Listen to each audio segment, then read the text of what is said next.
Presented a whole lot of ideas.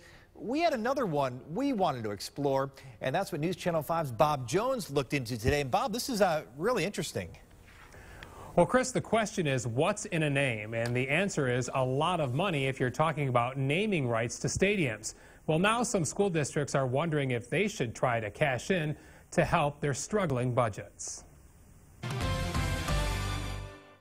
FirstEnergy is spending $102 million, $6 million a year over 17 years to take over the naming rights to Cleveland Browns Stadium. Infocision dropped $10 million over 20 years to put its name where the Akron Zips play football. So what about school districts dangling naming rights to their high school football stadiums? Any little bit helps, and if we could get a substantial amount, we have to consider it. Canton School Board member Ryan Brayler says the board has not discussed naming rights or changing the historical name Fawcett Stadium, where McKinley plays, but he admits it's an intriguing thought, especially since so many districts are cash-strapped. We're an inner-city school, too, so that gives us a little bit more trouble than most.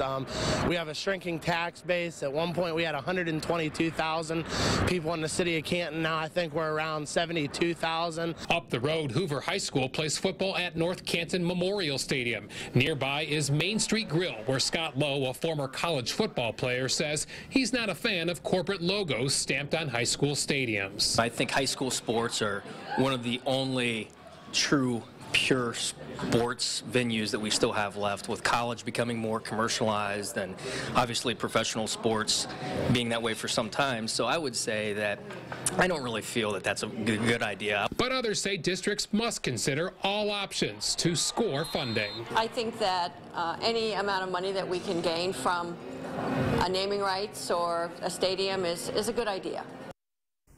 And the changing name game could become another option at a different venue in the city of Canton. City officials are considering selling the naming rights to the Civic Center, where the Canton Charge play basketball.